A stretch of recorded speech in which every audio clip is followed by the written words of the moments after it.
Jackson Radio Show.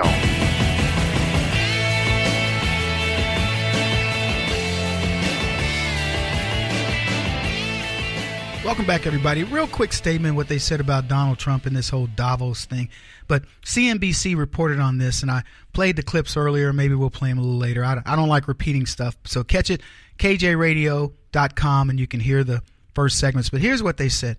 While the crowd didn't leave, quote, being in love with Donald Trump, Kempe said, they did leave, quote, feeling that they have to re-examine their current thinking about him as a leader. And that's about as best as he could have put it, could have come out of it. The article continues. Some leaders at Davos are now thinking of investing in the United States, who previously were not, Kempe said. The performance may also have scored Trump an invitation to next year's World Economic Forum, he said. What? Now, see, that's where you get into the nonsense. What do you mean it may have? First of all, if you have a World Economic Forum and the United States is not there, you haven't had an economic forum. Certainly not a world one. Are you kidding? They go on to say this, though. In fact, the, quote, combative, loud Trump that people have grown accustomed to seeing on TV wasn't there, said Tony Fratto, former White House Deputy Press Secretary and Assistant Treasury Secretary for President George W. Bush. He was more reserved, and he also had a good story to tell about the United States. Hey, earth to leftists, Donald Trump is a reasonable man who knows what he's doing. Combative, loud Trump? How loud can you be on Twitter? He's not using all caps.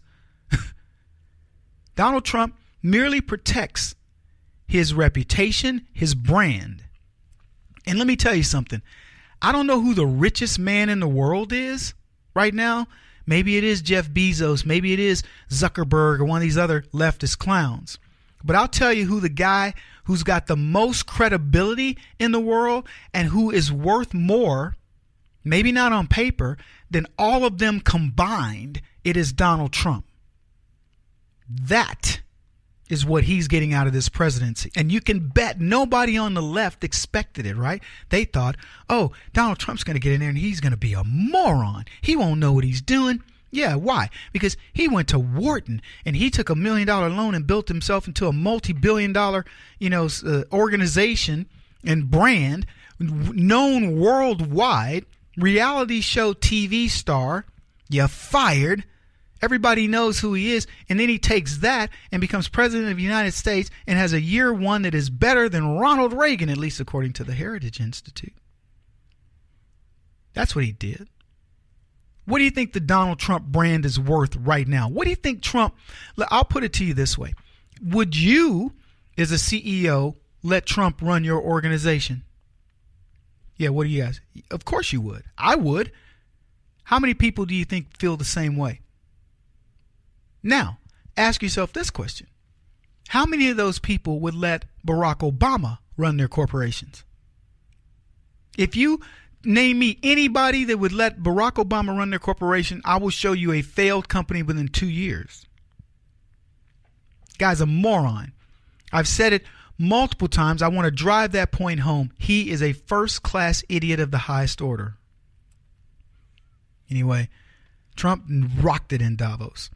Here were some of the things that came out that I thought was very interesting. I was looking at tweets over the weekend, and here's one. A guy predicted the future. This could happen this week. Number 1, FISA memo made public. Number 2, Democrat indictment parade. Number 3, 2018 elections. The future, okay, got it. Yeah, we know that's going to happen. Number 4, trials on live TV. Number 5. Wait.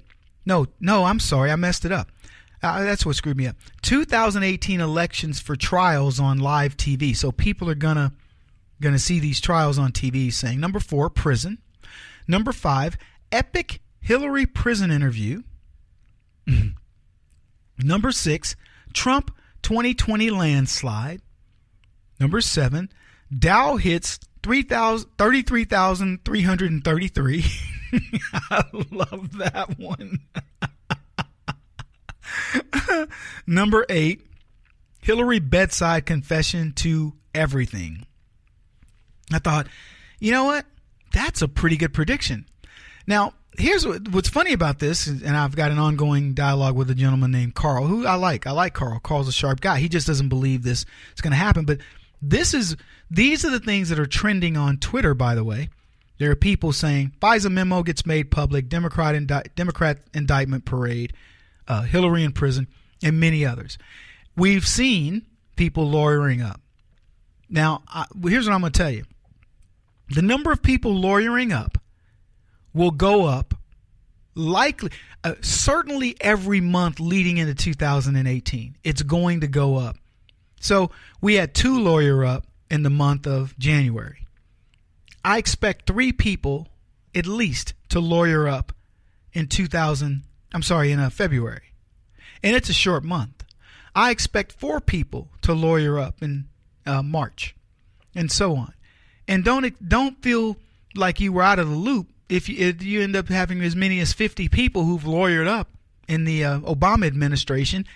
And I'm going to even go a step further and tell you that I'm going to predict that Barack Obama himself will need to pursue legal representation in 2018. And I get it if people say to me, Kevin, man, there's just no way it's going to happen. I'm telling you, that's my prediction.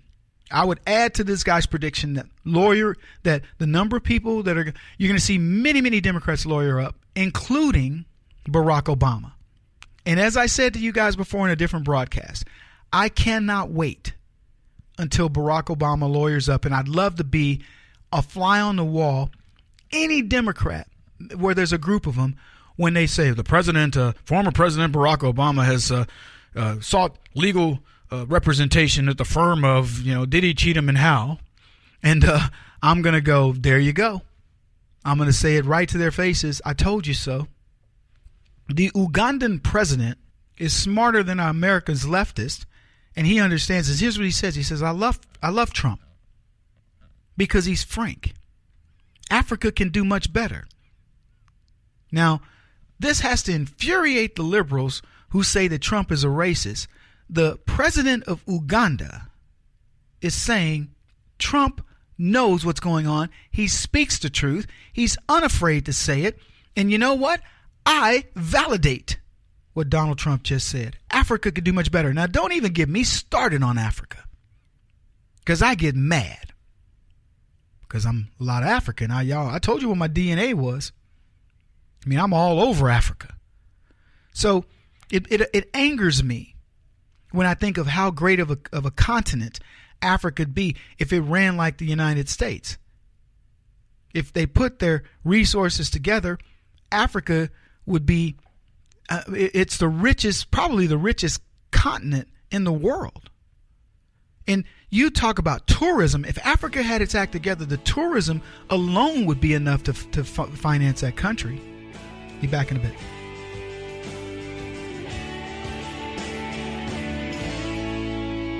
This is the Kevin Jackson Radio Show.